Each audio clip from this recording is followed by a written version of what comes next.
Varahi silks వారి grand festive celebrations పొందండి 10,000 రూపాయలు ఆపై కొనుగోలుపై బంగారు నాణెం ఉచితంగా. నమస్తే, ప్రస్తుతం మనం గాంధీ భవన్లో ఉన్నాం. సో పేదం గారు ఉన్నారు నా ముందు. నిన్న ఏదైతే కేసీఆర్ కాంగ్రెస్ ప్రభుత్వం 2 సంవత్సరాల పాలన నీచంగా ఉంది, సో మొత్తం కూడా అంటే తెలంగాణకు అన్యాయం జరుగుతుంది, తెలంగాణకు అన్యాయం జరిగితే నేను ఊరుకునే లేదు, తాట తీస్తా అని చెప్పేసి వ్యాఖ్యలు చేశారు. సో మాట్లాడదాం అన్న, ఎట్లా చూస్తారు కేసీఆర్ కామెంట్స్? దాదాపు సంవత్సరం తర్వాత మళ్ళీ బయటకు వచ్చారు, సో ఏం చెప్తారు? బ్రదర్, 1 సంవత్సరం కాదు 2 సంవత్సరాలు. అంటే మొత్తం ప్రెస్ మీట్ గమనిస్తే 2 సంవత్సరాలు నేను తడిబడ్డ వేసుకొని వండినా అని ఆయన ఒప్పుకున్నాడు. పాయింట్ 1. నేను ప్రజల సమస్యలు పట్టించుకోలేదు అని ఆయన ఒప్పుకున్నాడు. పాయింట్ 2. పాయింట్ 3, ఆయననే జలదోపిడికి కారణమయ్యిండు. ఆనాడు మన టీఎంసీ నీళ్లు పక్క రాష్ట్రానికి తరలించడంలో ఆయనే విఫలమైండని ఒప్పుకున్నాడు. 3వ పాయింట్.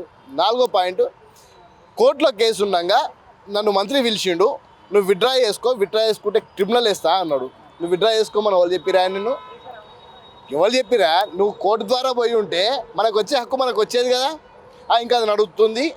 మంత్రి విత్డ్రా చేసుకోమంటే విత్డ్రా చేసుకున్నా. అంటే వీళ్ళ పరిస్థితి ఏంటంటే, అంటే వీళ్ళ మైండ్ సెట్ చెప్తున్నా. 3 రైతు వ్యతిరేక చట్టాలు తెచ్చిన తర్వాత బీఆర్ఎస్ పార్టీ వాళ్ళందరూ రోడ్ల మీదకి వచ్చి ధర్నాలు చేసారు. ఈ 3 వ్యతిరేక చట్టాలను కేంద్ర ప్రభుత్వం రిటర్న్ తీసుకోవాలని.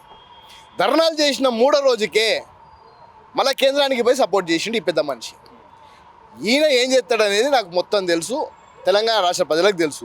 2 సంవత్సరాలు వండినా అని ఒప్పుకున్నాడు, ఏం పని చేయలేదని ఒప్పుకున్నాడు. ఈ 2 సంవత్సరాలు కూడా కేసీఆర్ని తిట్టడమే పని పెట్టుకుంది, అలా విధి విధానాలు ఏం లేవు, ఓన్లీ కేసీఆర్ని తిట్టడమే విధి విధానాలు, కాంగ్రెస్ విధి విధానాలు అంటుండగా 100% తిడతాం, 100% తోలు తీస్తాం. రాష్ట్ర ప్రజలు కట్టే ట్యాక్సుల డబ్బులతోనే ఆయన జీతం తీసుకుంటుండు. ఆయన 2 సంవత్సరాలు నేను పండుకున్నాను, ఆయన ఒప్పుకున్నాడు కదా నిన్న ప్రెస్ మీట్లో. మరి పండుకున్నప్పుడు 2 సంవత్సరాల జీతం నువ్వు రిటర్న్ చేయి, నువ్వేం పని చేయలేదు, నువ్వు ఒప్పుకున్నావు కదా.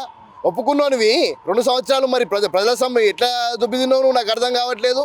మొట్టమొదటిగా మేము డిమాండ్ చేస్తున్నాం, నీ అంతకు నువ్వు రాష్ట్ర పత్రికా విలేకరుల సమావేశంలో ప్రజల ముందటికి వచ్చి 2 సంవత్సరాల తర్వాత నువ్వు అసెంబ్లీకి రాకుండా, ప్రతిపక్ష నాయకుడి పాత్ర పోషించకుండా, శాసనసభ్యుడిగా ఆయన గెలిపించిన ప్రజల నియోజకవర్గంలో తిరగకుండా నువ్వు చేసిన తప్పులు నువ్వు ఒప్పుకున్నావు. కాబట్టి మొట్టమొదటిగా ఈ 2 సంవత్సరాల నుంచి ఆయన నెలకి తీసుకున్న 5 లక్షల చొప్పున ఏదైతే ఉందో అది ప్రజలకు రిటర్న్ చేయాలని చెప్పి డిమాండ్ చేస్తున్నాం.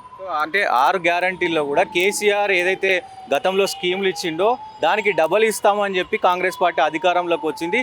ఇప్పుడు ఏది కూడా చేస్తలేదు, ఒక ఫ్రీ బస్సు తప్ప మిగతా అన్ని జూటా ఉన్నాయని చెప్పి కూడా అంటుండగా 2 సంవత్సరాలు ముద్దు నిద్ర పోయినోనికి ఏం తెలుస్తుంది రాష్ట్రంలో ఏం జరుగుతుందో.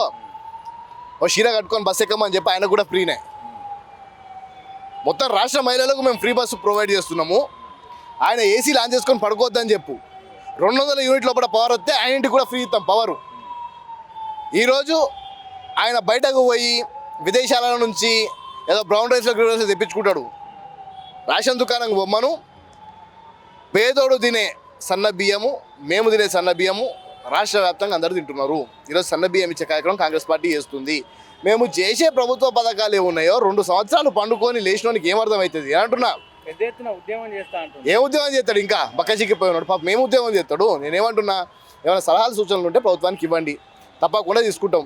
ఆయన ఏం మాట్లాడతాడండి? ఆయన ఒక హోదానా? ఆయన ఒక మనిషి నాకు అర్థం కాదు. ఫ్యూచర్ సిటీ ఎవరికి కావాలి? తొక్కల ఇదేనా అంటాడు.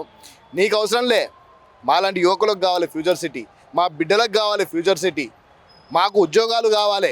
మీ లెక్క దొబ్బిదిని లక్షల కోట్ల రూపాయలు ఫామ్ హౌస్లో వండి 2 సంవత్సరాలు నేను బండినా, ఇక ఓపిక పట్టలేక బయటికి వచ్చినా.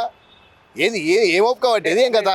చంద్రబాబు నాయుడు డైరెక్షన్లో రేవంత్ రెడ్డి పనిచేస్తుండు అనేది కూడా ఒకవైపు. ఎందుకంటే ఎక్కడ కూడా రేవంత్ రెడ్డి పేరెత్తలేదు, ఎక్కడ కూడా కాంగ్రెస్ నాయకుల పేరెత్తలేదు, మొత్తం చంద్రబాబు గురించి ఆయన సరౌండింగ్లో నడుస్తుంది అన్నట్టు కూడా ప్రెస్ మీట్లో ఉంది. ఏం చెప్తారు దీనికి? రేవంత్ అన్న పేరెత్తాలంటే కూడా భయం, అది మనం అర్థం చేసుకోవాలి. రేవంత్ అన్న మొన్న ఫుట్బాల్ ఆడడం చూసిండు కదా, ఈ మొత్తం పార్టీలను ఎట్లా ఫుట్బాల్ ఆడతాడా అనే భయంతో రేవంత్ అన్న పేరు కూడా ఎక్కడ తీయట్లేదు. చంద్రబాబు నాయుడు గారితో నేను పనిచేసినాను ఒప్పుకున్నాడు కదా.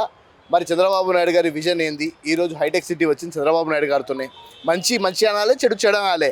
కానీ కేసీఆర్ గారికి అవి రావు. ఏదున్నా రాష్ట్ర ప్రజలు ఈరోజు సుఖంగా శాంతిగా స్వేచ్ఛావాయులతో బతుకుతుంటే అతను చూడలేని పరిస్థితి. ఎందుకంటే ఆయన దొర కాబట్టి. దొర కింద రాజ్యం ఎలా ఉండాలి అని అంటే ఎప్పుడు బానిసలుగా బతకాలి. కానీ ఈరోజు బానిస బతుకల నుంచి సంఖ్యలు మొత్తం పూర్తి స్థాయిగా తెంపి ఈరోజు ప్రజలకు స్వేచ్ఛావాయువులు ఇస్తున్నారు కాబట్టి కేసీఆర్ గారు తట్టుకోలేకపోతున్నారు.